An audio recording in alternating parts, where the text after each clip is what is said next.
you're being taught all the time by what you're viewing in your world of what has been done. Because the whole world on the without, remember, we're told that's secondhand. That's where that contemplation and meditation comes in. The people who do that are the people who build the big bridges and all the big structures, and the rest of it is just mucky around in it and see what's going on. But we don't really feel ourselves to be just as important as they are, because that's the nonsense that the world's been crippled by for forever, actually, I guess, isn't it? It is. And most of us don't even know that we're victims, as it were, of that mindset. You know, and many people are really surviving off of secondhand oxygen. They're surviving off of someone else's beliefs, their growth, their learning, their experience, but they haven't received or had the experience for themselves. Would you agree? You know, yes, absolutely. Isn't that what the coming of age is? You start thinking for yourself. Absolutely. I mean, I thought that was actually the principle of that idea, that you'd start actually thinking for yourself. That doesn't mean thinking negative about your parents because of how they thought, or your guardian or whomever, but that you now have a choice as to what you will think. Use that choice to think on what you're looking for, because that like throws the light switch for it to be looking for you. What you're looking for is looking for you. So if you're looking for a bad time, look out. You don't know you're on all the time. And that's something you should really be aware of. You're on all the time. Not only that, every word you speak is taken into culmination to make up your world of experiencing. Every word. That was that one was really a hard one for me. Still is, really. What you say? I would, and I like that you stated, and I want to go back to, you said, what you're looking for is looking for you. Now, we said that, you know, what you're seeking is seeking you. People say that, and they quote it and so forth, but they really don't understand the magnitude. If a person is looking for a reason to be unhappy, what you're going to find is 10,000 reasons to be unhappy. If you're looking for a reason to be upset, what you're going to find is 10,000 reasons to be upset. But on the contrary, if you're looking for a reason to be happy, successful, loving, whatever that thing is, it's looking for you. So it doesn't just work in the positive, it also works in the negative. Would you agree? That's absolutely correct right there. I mean, you're on all the time. What are you doing? What are you thinking about? What are you feeling after? Because that's what's feeling after you. When you don't feel good, you're feeling after not feeling good, because the body takes its marching orders from how you think feelingly about yourself. So right there, you have a choice to be healthy or a choice to be unhealthy. Feel after him and you'll find him. You're looking for you as whole. Be it. That's what Scripture tells you over and over. Be it. Do it. It doesn't say try. It says do a thing. Well, that would be doing a thing, wouldn't it? Absolutely. Well, there you are. Do a thing. And that word thing, do a thing, that kind of leaves it just wide open, doesn't it? It does leave it wide open, whatsoever wide open. Well, you see, that's where that wisdom comes in. They say that the fear of God, that's your wisdom. Well, hey, the only reason you're being afraid is because he means exactly what he says. So you're in charge. He gave you charge. So you take charge. That's it. That's all you have to do, is be the one taking charge. I am is in charge here. Don't let it slip from that, because then the environment around you, they're all looking, they're standing in the wings, just waiting for you to look weak, and they'll pounce. And that's the way it works. Everything is looking to eat something. That's the play. That's the play, isn't it? It is the play. And I like that you stated about the fear of God is the beginning of wisdom. And you said the fear is not so much us being terrified of God, but understanding that these laws and these principles, they work. And as you abide and you carry out these laws and these principles, whether positively or negatively, they're going to do as they've been designed to do. So the fear is a reverence of understanding as you think you are, and that you're continuously creating your world of existence. Would you agree? Every word, right? You're absolutely right. Every word. Think of what it is you're saying to yourself. What are you suggesting to yourself? We're not trying to tell you what to think. Don't get that idea at all. We're not trying to tell you what to think. We're telling you, just watch what you're thinking. I mean, if you do that and you actually approve of it or disapprove of it, if you do that, you're on the path. You're changing your self in self and risen. That is the story for all of us. You change when you become more awake. And there are many stages of awakening. And believe this, you are what they call on the path. You are on the path. Now, you could be standing absolutely still. You're not choosing which way you're going yet. But when you do choose this day to set your future straight, you're on the mark right there. What you intend to do, do it. At that moment, that's the opening and quickening of the idea. Do it. All in mind, all in the imagination, in the theater of mind, you're operating these. Operate them according to your ideal of lovely and of good report. Isn't that what you do? Absolutely. And you were talking about intending. You said, so decide on that thing that you intend to do, then you open and quicken that thing. And let me clarify, I've said it before, but I want to touch on it again. When you open something, you're receiving it. It's a new ideal, a new concept. You're being, as Lindell said earlier, you're being awakened to this new concept. Quickening is locking it in, holding on to it, embracing it, making it your own, personalizing it first person. Would you agree? Yes, I would agree with that.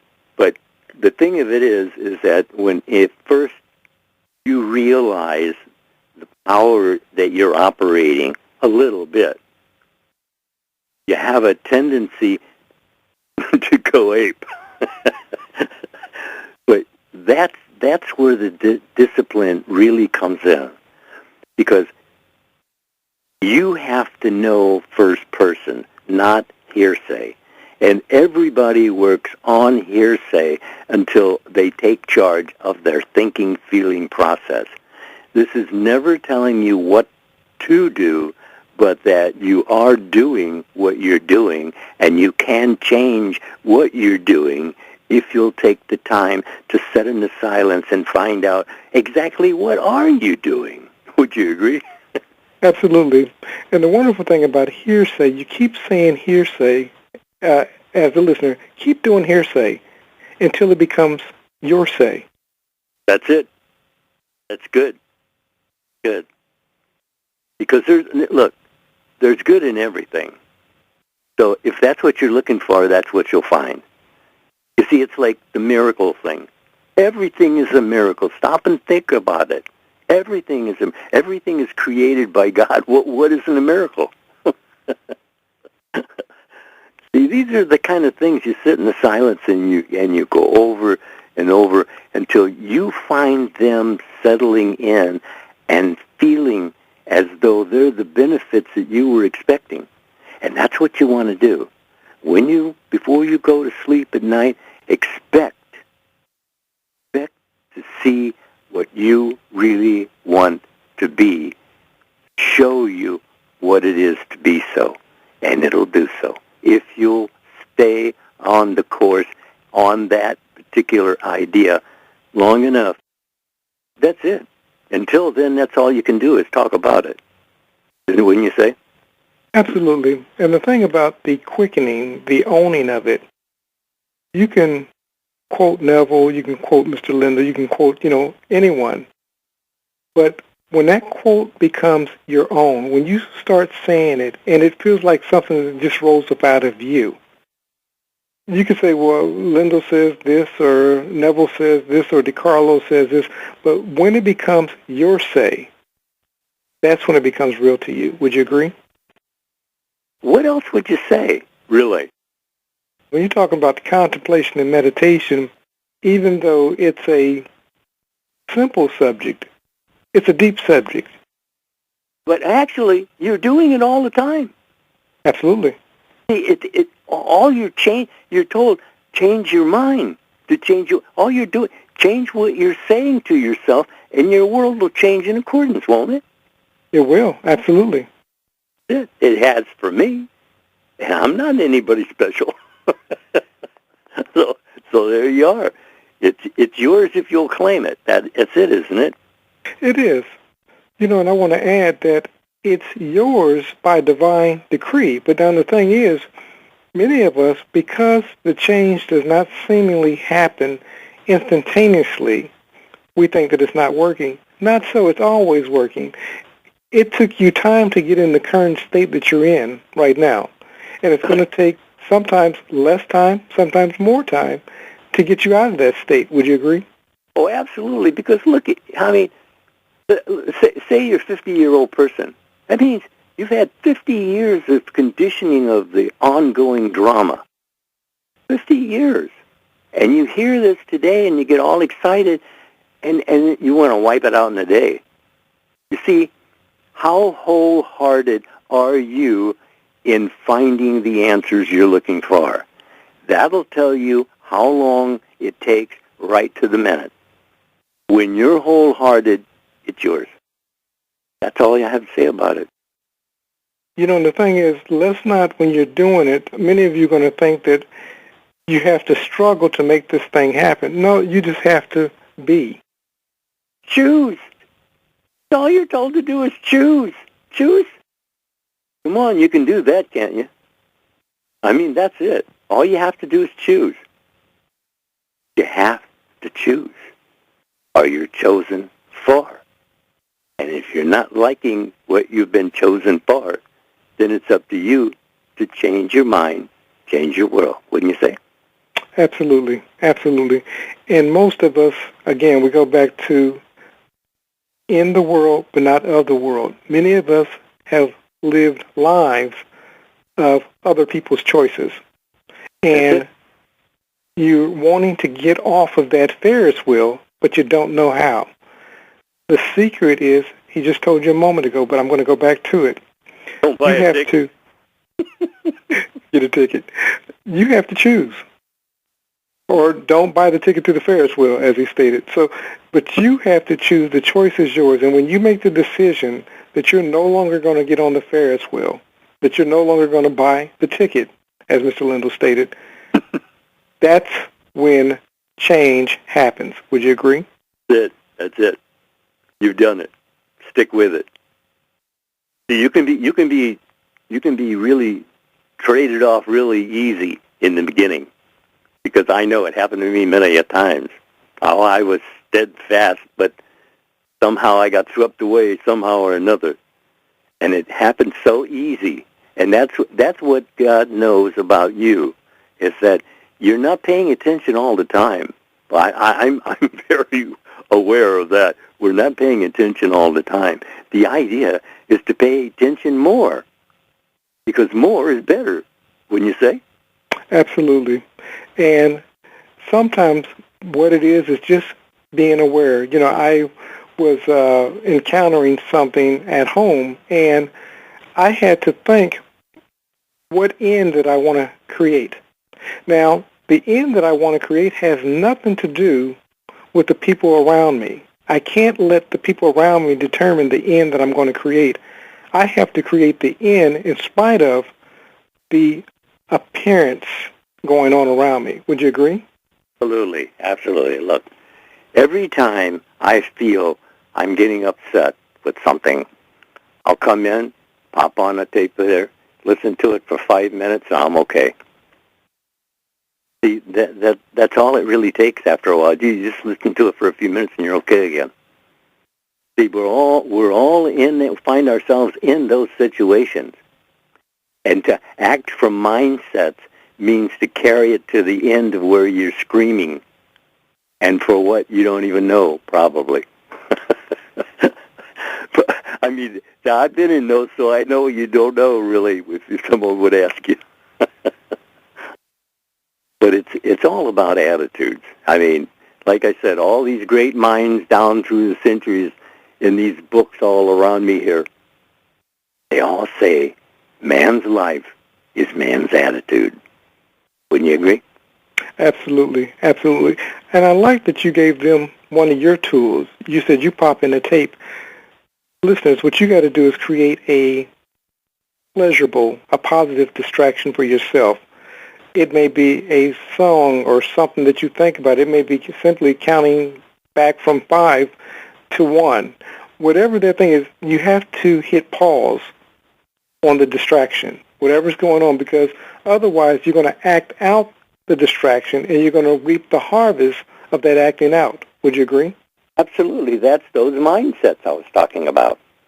If you have a certain mindset for that, man, when it comes on like thunder. You know, the fierce anger of the Lord. That's what it talks about. That's what it actually means, because he's telling you who you are. And what you're actually doing is you're operating the power, because there's only one. Isn't that so? Absolutely. Absolutely. Interruption. I like you got to interrupt the distraction. If there's something that you're upset about, you have to begin to create pathways or habits of interruption so that you can put a pause on that thing. Otherwise, you're going to stay on the Ferris wheel, and you're going to continue to purchase the tickets. So now you got a pocket full of tickets, and you're wondering why you still get on the same ride over and over again. Would you agree? Absolutely right. That's great.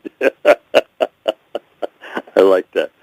You know, because, that, like I said, that reminded me of a vision that I had when it was like there was this giant wheel, and it was a hotel, and there were like rooms on both sides of the wheel. As you're walking up, it's turning in the opposite direction. So you're always walking up. And the doors on either side, you can walk and open it, walk in, stay in for a lifetime. If you want to, or you can walk back out into the hall, close the door, and go get another door. And you open the next door, you can peek in, you can open the door and look in, or you can step in, or you can close the door and continue down the hall. And that's really what we do. See, we do that. We choose different things for the moment, but then we forget it and we lose it. That's what it was showing me, is that you lose it. You allow the effects of the environment around you to do your thinking for you. Isn't that it? Absolutely, and you could probably not say that enough. You allow the effects of the environment around you do the thinking for you. Yeah. Well, that's powerful. What it comes down to, though. It is.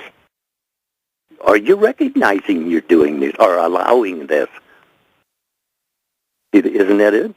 That's exactly right. I loved your vision of the going into the different rooms, and it made me immediately flash back to what Neville was talking about when he talked about the many mansions. Says Christ says, if I leave, I'll go away and I'll come back. And in my Father's house, there's many mansions. And what you were doing was entering into these various states, and you decided yes, I'll go into that state. No, I won't go into that state. And that's a very powerful picture.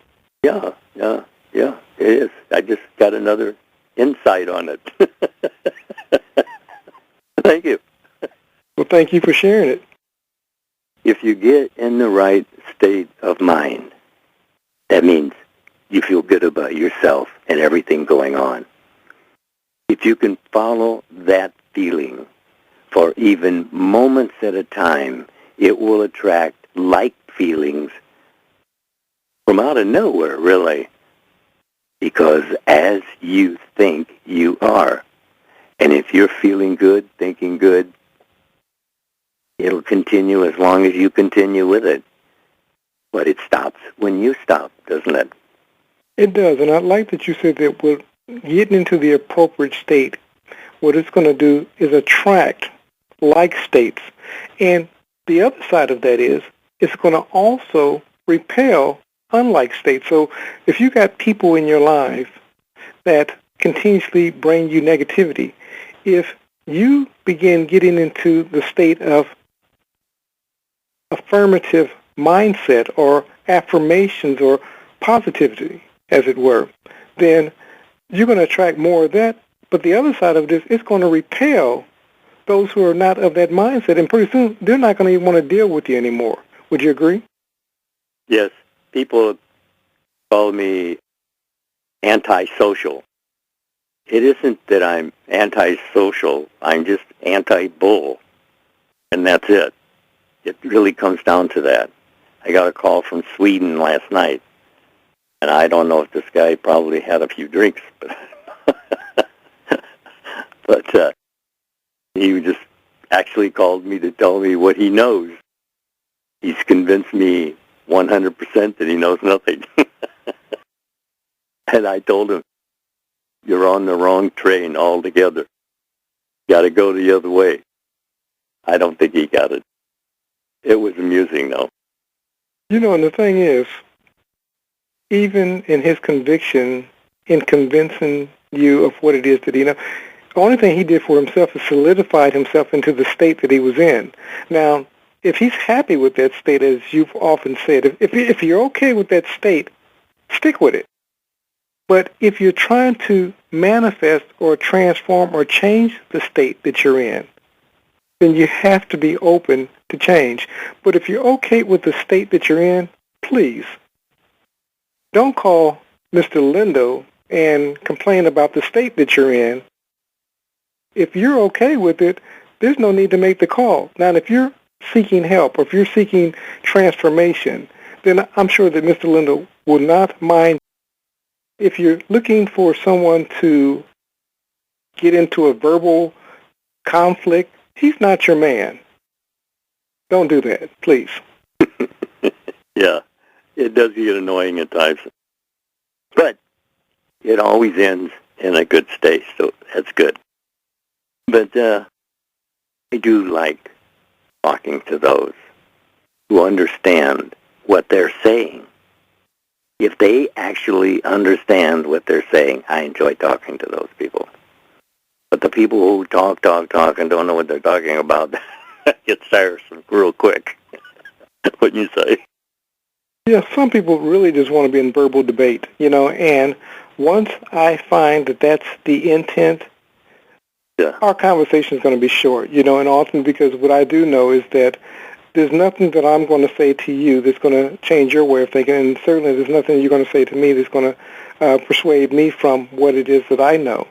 So we won't have that conversation long, and then pretty soon we're not even going to talk after a period of time, because for me it's a practice in futility.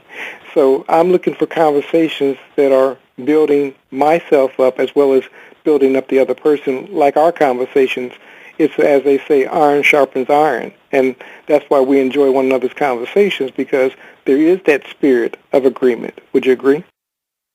Yes, that's it. Everybody's looking for the spirit of agreement. But do they look with it? That's what we want to know, isn't it? It is. People are looking for everybody else to be right, but are they looking that they're right? If they're not, well, then there's the contention right there. and it'll stay until it's gotten over. That's what it is. People go away and they pout about things forever, and they don't realize that all they're doing is just denying themselves because they're in that state, and they don't like that state, and they're upset in that state, and then they allow themselves to go on being upset in this state and that state, realizing that they're only doing it to themselves. Isn't that right? It is right, and you probably couldn't say that enough about finding yourself in a particular state. And like I said, we talked about it previously. You're in a state and you don't like the state, but the only thing you can reproduce in that state is more of that state. And what you want to do is draw everyone else into that same state with you. Eventually, if you want to experience life change, you have to move from that state to another state. And it is as simple as changing your attitude, as Mr. Lindell said earlier, changing your disposition. That's all it is. You just can't imagine how simple it is. We say, well, I just can't change, but of course you can. You can go from being angry to a little upset to a smile on your face, in a matter of moments, if you allow yourself to do so. And a great example of that is actors. Actors do it all the time. The truth of the matter is we're actors in the life of our own play. Would you agree? I definitely would. And I also would like to say it takes a lot less energy to smile than it does to frown. It's true. And it feels better. It feels better, yes. That's it. It feels better. But people who do not think they're worthy have to find ways to punish themselves.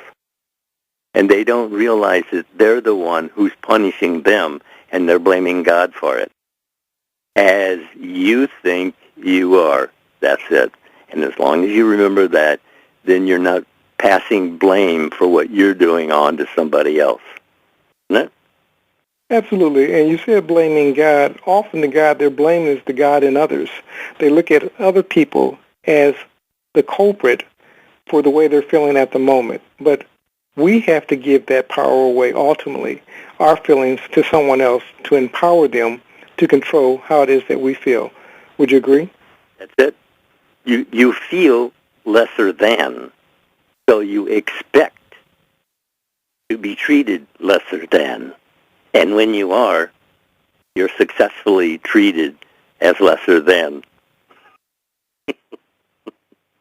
It does say it, doesn't it? It does say it. And so much so, I hope that people will listen to that repeatedly. And again, we got the tools out there as we're winding down. Metaphysical Art Theater. If you go out there, we got the 4 CD set. We got the bonus gifts out there. We got the hard copies that can be mailed physically in the U.S. We also have the digital downloads for those who are outside the U.S. And if those who are inside the U.S. also want the digital downloads, you can also get those also. So Metaphysical Art Theater.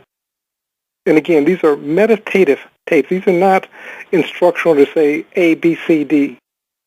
There's a lot of wisdom that's been poured into these CDs.